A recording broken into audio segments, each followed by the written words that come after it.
자, 지금 방금 현지 영상을 보셨던 내용이 바로 이겁니다. 원통형 원통형 이제 배터리의 탭을 없애는 방법으로 통해서 한 킬로와트 시당 가격을 14% 정도 절감 가능하다고 얘기를 했고요. 다만 원통형 셀 비용 삭감의 경우에는 기술을 도입할 때 한 1년 정도는 시간이 걸릴 것이다 정도의 이야기가 나오고 있고, 저희가 이재일 연구원과 같이 이야기했던 그 탭리스 이 기술을 방금 발표를 한 겁니다. 뿐만 아니라 지금 현재 나오고 있는 내용은 바로 건식 제조 기술인데요. 지금까지 배터리를 생산할 때는 습식으로 하기 때문에 이것을 생산하고 셀을 말기 전에는 약간 말리는 과정이 필요합니다. 이것을 만약에 맥스웰 기술을 이용해서 건식으로 하게 된다면 공장의 그 비용 자체를 크게 줄일 수 있다는, 이제 건설 공장 자체를 크게 줄일 수 있다는 그런 내용을 현재 발표를 하고 있습니다. 계속해서 저희가 좋은 내용 들어오는 대로 또 전해드리도록 하겠습니다. 자, 이번에는 SC 글로벌 센터 김선규 소장과 함께 조금 더 자세한 이야기를 나눠보도록 하겠습니다. 어서 오세요. 네, 안녕하세요. 네, 안녕하세요. 자, 지금 계속 차세대 배터리 어떤 기술을 통해서 우리가 비용 절감을 어떻게 할 것이냐에 대한 이야기를 일론 머스크와 그리고 엔지니어가 직접 해주고 있거든요. 좀 일단 오늘 테슬라 배터리 대회 기술 공개에 대해서 좀 어떻게 보세요? 지금까지 들어본 얘기를 네. 봤을 때는 그렇게 별 다른 얘기는 없고 제가 조금 이런 얘기하긴 좀 그런데 네. 조금 회의적이라고 봐요. 왜냐하면은 이게 어떤 획기적인 이야기가 나오기를 바랬는데 처음에 제가 이제 예상했던 게 어떤 거였냐면은 네. 최소한 음극재를 흑연해서 이제 실리콘 소재로 된 나노와이어로 이제 코팅을 해서 그렇게 해서 어떻게 용량을 놀린다든가 아니면 어떤 혁신적인 기술이 나올 거다라는 예상들이 있었는데 그런 얘기가 아직까지 일절 없는 게 첫 번째 좀 문제가 있고, 그다음 두 번째가 문제가 뭐냐 하면은 여기에서 봤을 때 그러면 이걸로 가지고 과연 전고체, 지금 이제 얘기하는 것이 이 공정이 전고체 배터리를 만드는 공정이냐 했을 때 여기에 대해서 좀 더 들어보긴 해야 되겠지만 아직까지 거기에 대한 언급은 없는 걸로 봐서 역시 어떤 혁신적인 이야기는 전혀 없이 그냥 배터리 공장 만들 테니까 돈 좀 주세요라는 얘기로밖에 안 들린다는 게 조금 아쉬워요. 그런 부분은. 예, 아직까지는 그렇습니다. 알겠습니다. 사실 테슬라 시간의 거래도 다음 달쯤에 완전 자율주행 베타 나온다고 했을 때도 거의 한 2% 시간의 거래가 올랐거든요. 지금은 거의 보합권까지 좀 떨어졌습니다. 그러니까 정작 배터리 데이의 본격 행사가 시작되면서 시간의 거래 반응도 약간은 좀 좋지 못한, 생각보다 좀 그렇게 혁신적인 배터리 기술을 지금 말하는 것 같진 않아라는 느낌을 많은 투자자분들이 좀 비슷하게 받고 계시는 그런 모습이에요. 네, 사실 이게 제가 이제 신재생 에너지라든가 이쪽에 관련해서도 컨설팅을 가끔 할 때가 있는데 중동이나 이쪽에서 할 때.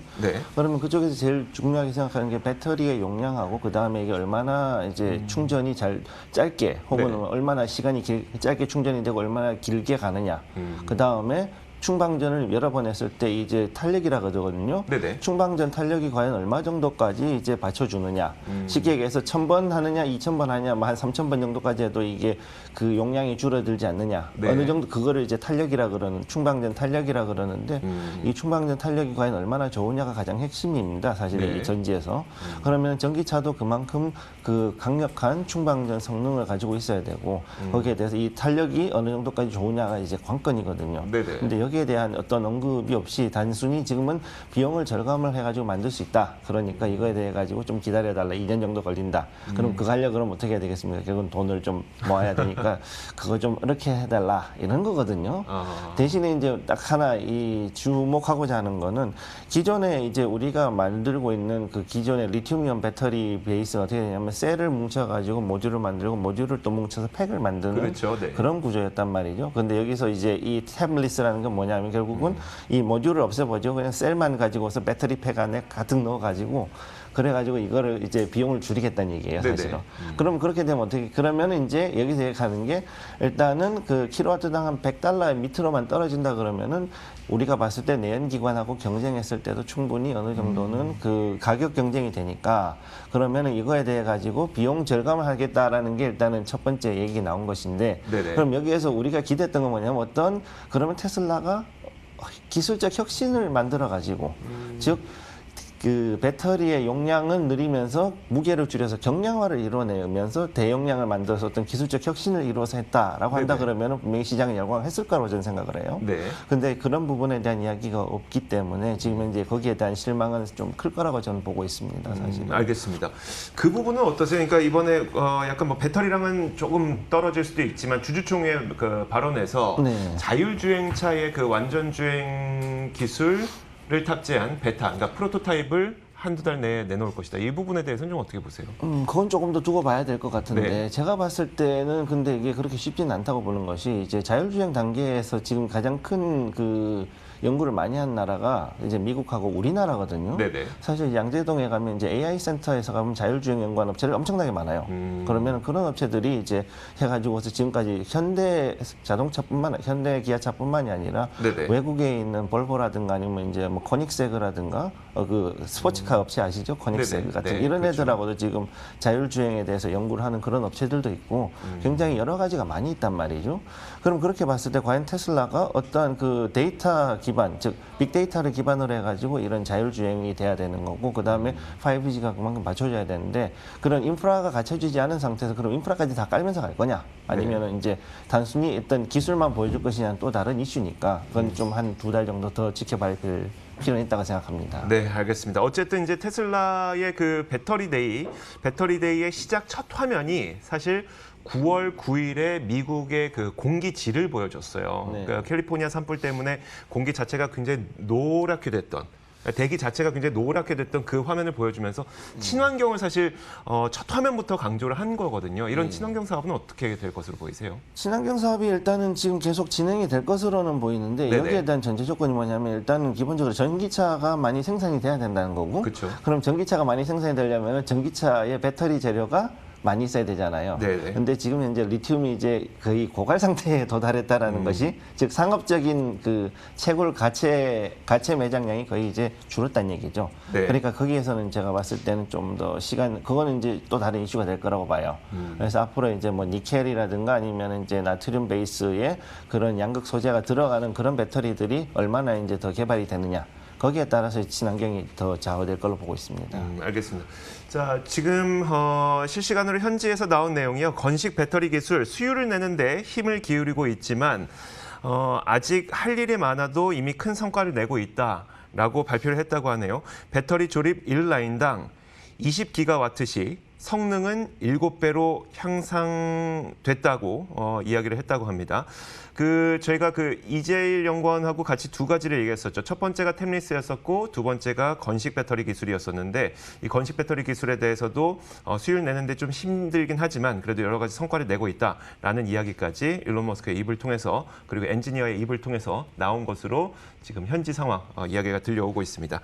자, 계속해서 이야기를 좀 들어가 볼 텐데 사실 많은 분들이 또 이번에 기대를 했었던 게 워낙 코발트가 이제 굉장히 배터리에 많이 사용은 되는데 사실 이게 정치적인 분쟁이 많아서 이걸 뺄 수 있는 어떤 배터리 이런 것도 얘기했었잖아요. 사실 근데 네. 그 언급이 살짝은 나온 것 같은데 실제로 뺀다는 얘기는 없는 것 같아요. 그 코발트라는 게 극소미량으로 들어가는 그 원소이긴 하지만은 굉장히 중요한 원소거든요. 네네. 이게 이제 그 양극재 언급제가 어떻게 이제 작용하느냐. 여기에 대해 굉장히 이제 중요한 요소가 되기 때문에 네네. 그러니까 단순하게 이제 극재하고 그다음 전해질이 있을 때 거기에 대해 가지고 이 전해질의 움직임들, 정확히 이온들의 움직임 전이차를 통해 가지고 결국 이제 배터리가 전압을 만들어내는 거잖아요. 네. 그럼 그걸 하는 데 있어 가지고 가장 중요한 역할은 촉매 같은 역할을 하는 게 이제 코발트인데 네. 그 코발트를 빼기에는 아직까지는 기술이 그렇게 따라가지 못하고 있습니다. 아무리 차세대 배터리라 그래도 결국은 아주 극소량의 코발트는 아직까지는 들어가고 있는데 네. 그래서 현재 가장 상품으로 얘기를 하자면은 리튬을 대체할 재료, 즉 니켈이라든가 나트륨에 대한 수요가 앞으로 어떻게 될 것이냐. 네. 그거에 대한 것이 이제 첫 번째 관건이 될 것이고 두 번째는 뭐냐면은 여기에 대한 극성 재료로 들어가는 거에 흑연 대신에 이제 실리콘이라든가 다른 게 많이 들어가고 있는데 네. 여기에서 그거 이외에도 또 중요한 그 다음에 세 번째가 이제 코발트거든요. 네. 그럼 이 코발트를 얼마나 양을 줄이느냐가 또 지금 또 다른 기술의 핵심이란 말이에요. 배터리에서는. 그럼 이 세 가지가 어느 정도의 발전을 이루냐에 따라 가지고 배터리의 그 크기가 줄어들고 용량이 커지고 그리고 또 세 번째 또 다른 것이 안정성. 즉 가스가 발생하거나 해가지고 터지지 않는다면은 그런 네. 것들이 중요한 거죠. 그래서 실제 이제 리튬황 같은 그런 배터리는 지금 이제 LG화학에서 만들고 있는데 네. 이게 굉장히 용량도 크고 상당히 성능이 좋음에도 불구하고 아직까지 쓰지 못한 가장 큰 이유가 뭐냐면은 황이 일단 어떤 반응을 통해서 황산이 나오면서 가스가 발생하면 이게 폭발할 가능성이 있거든요. 네. 그러니까 이런 것들에 대한 안정성들을 줄이는 것들이 가장 중요한 이슈가 되고 모든 그 배터리들이 이 폭발의 가능성을 어느 정도는 가지고 있습니다. 지금 현재는. 그러니까 최소한 니켈 쪽으로 가지 않는다 그러면은 이 리튬이나 나트륨 베이스의 그 전지를 간다 그러면은 항상 물과의 반응성이라든가 혹은 이런 폭발의 가능성은 항상 기억을 하고 있어야 되는 거죠. 알겠습니다. 사실 그 코발트와 관련된 내용은 일부에서의 기대감이었지 주된 기대감은 사실 원래 아까 계속 말씀드리고 있는 이 템리스 기술하고 그다음에 건식 기술 그렇죠. 이 두 가지였었거든요. 사실 이 두 가지의 내용이 나왔음에도 불구하고 시장은 뭐 그냥 기대했던 내용 정도였다라고 보는 건가요? 그러면?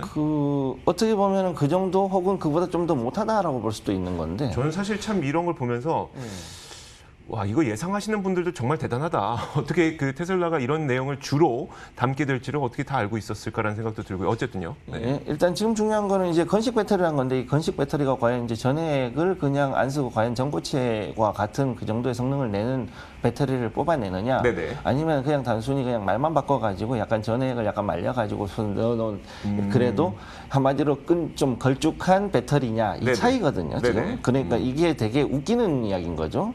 그래서 이제 완전히 이제 말씀을 드리면 일반적인 리튬이온 배터리하고 전고체 배터리 차이를 일단 표로 보시게 되면은 네네. 전고체는 이제 solid state 배터리가 우리 그 SSD라고 네네. 해가지고 그런 메모리 같이 이것도 완전히 전 고체성 그래 완전히 고체 배터리거든요. 네. 그래서 여기에는 전해액이 전혀 들어가지가 않습니다. 그렇기 때문에 여기 같은 경우는 전해질이 일단 리튬이온 액체지만 전고체는 완전 이 전해액 자체도 고체가 돼 버리는 거죠. 네. 그러면 여기 했을 때 에너지 효율이 일단 리튬이온보다는 좀 낮긴 하지만은 충전 시장 각 충격이라든가 폭발 위험이 굉장히 낮고 그 다음에 또 거기에 대해서 충전 시간도 굉장히 짧고 에너지 밀도가 높으며 또 이런 대용량을 구현하는 게 가능한 이러한 배터리란 말이죠. 만약에 오늘 이 배터리 대회에서 이게 건식 배터리가 아니라 solid state 배터리로 아예 그냥 네. 딱 이렇게 나와버리면은 시장은 엄청나게 반응했을 거예요. 근데 그게 아니란 얘기죠.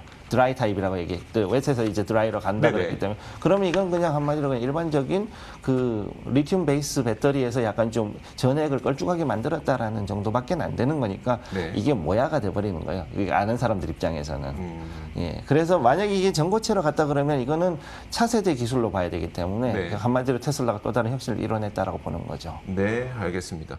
자, 지금 계속 뭐 나오고 있는 내용 보니까 LG 화학 그리고 CATL, 파나소닉과의 협력은 지속할 것이다라는 이야기를 하고 있습니다. 사실 어제 트윗에서도 2022년까지 그 배터리 생산을 이들과 함께 할 때 주문량을 늘릴 거지 줄이지는 않을 거다라고 이미 예고를 해놨었고요. 그 내용을 계속 이야기를 하고 있습니다.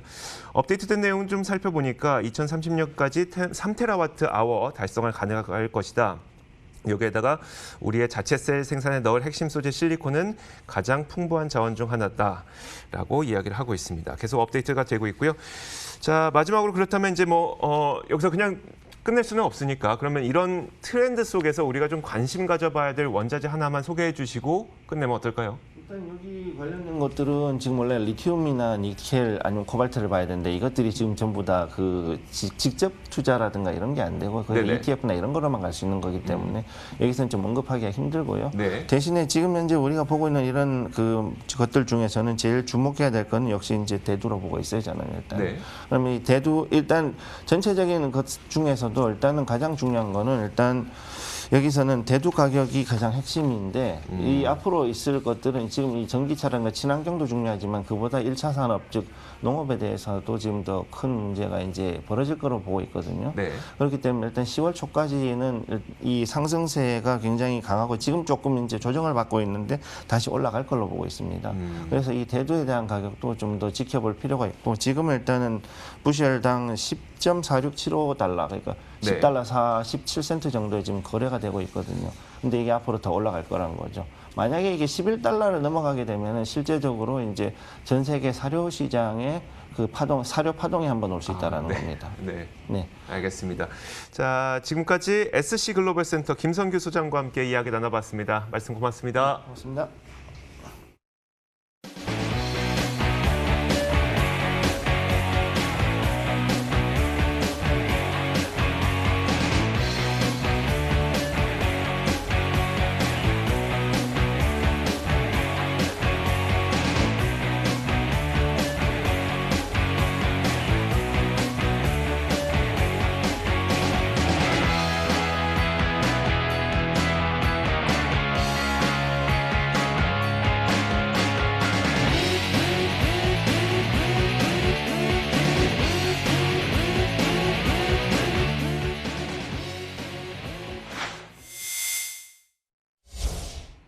네, 테슬라 배터리데이에서 나온 내용들을 함께 소개해드리겠습니다. 이 테슬라에서 사실 주목할 만한 혁신적인 내용이 없었던 탓인지 시간의 거래에서 행사 시작과 함께 이 4% 상승을 했던 흐름은 약간은 완화가 됐습니다. 오름폭을 줄이면서 1% 상승을 한 채 머무르고 있는 상태인데요. 유튜브 댓글에 이런 속담이 올라왔습니다. 소문난 잔치에 먹을 것이 없었기 때문일까요? 어떤 내용들이 발표가 됐는지 함께 살펴보시죠. 일론 머스크 CEO는 수익성이 개선이 됐다라고 강조를 했습니다. 지난 4분기 연속 이익이 흑자를 기록을 했고 지난 2019년에는 테슬라 차량 주문량이 50% 성장을 했지만 올해는 코로나19 팬데믹의 영향에도 불구하고 전년 대비 30에서 40%대의 성장세를 보이며 비교적 선방할 것으로 예상을 하고 있는데요. 이 테슬라가 더 많은 투자와 함께 생산 공장을 늘려서 100만 대의 전기차를 생산함에 따라 추후 현금 흐름도 조금 개선이 되면서 이 테슬라의 상황도 좋아질 것으로 예상하고 있습니다. 그러면서 테슬라와 비교했을 때 다른 경쟁사는 그동안 부진했지만 당사는 그 가운데서도 좀 선방을 하고 있고 차량 사고에 대한 안전성을 업계 평균보다 10배 이상 끌어올리고 있다고 강조를 했는데요. 전 세계적으로 전기차 시장이 성장하고 있는 그런 가운데 테슬라가 긍정적으로 또 이 가운데서도 두드러진 성장세를 보일 수 있을 것으로 예상하고 있습니다. 에너지 세대로의 교체는 25년이라는 시간이 걸릴 것이라고 언급을 했습니다. 지속 가능한 에너지 발전에 노력을 기울 것이고 탄소 배출은 0으로 줄이는 방안을 모색해 나갈 것이라고 말을 했는데요. 특히 배터리와 관련해서는 배터리 셀 생산 비용 절감을 위해서 노력 중이고 이를 절반으로 줄이겠다는 그런 방안을 내세웠습니다. 템리스 기술을 도입하겠다고 강조를 했고요. 테라와트 아워 규모의 배터리를 활용한 전기차 생산 의사를 밝혔습니다. 테라와트 같은 경우에는 기가와트의 1000배에 달하는 에너지를 가지고 있는데 이 기술을 활용해서 2022년에 생산되는 배터리셀에도 어떤 긍정적인 영향을 미칠 수 있을지 이 부분에 대해서도 좀 기대를 해봐야 될 것 같습니다. 조만간 또 자율주행 기능 베타를 공개하겠다라고도 언급을 했는데 한 달 이내에 나올 것으로 좀 예상을 하고 있고요. 옵션가로 이 자율주행 기능은 $8,000에 제시가 될 것으로 예상되고 있습니다.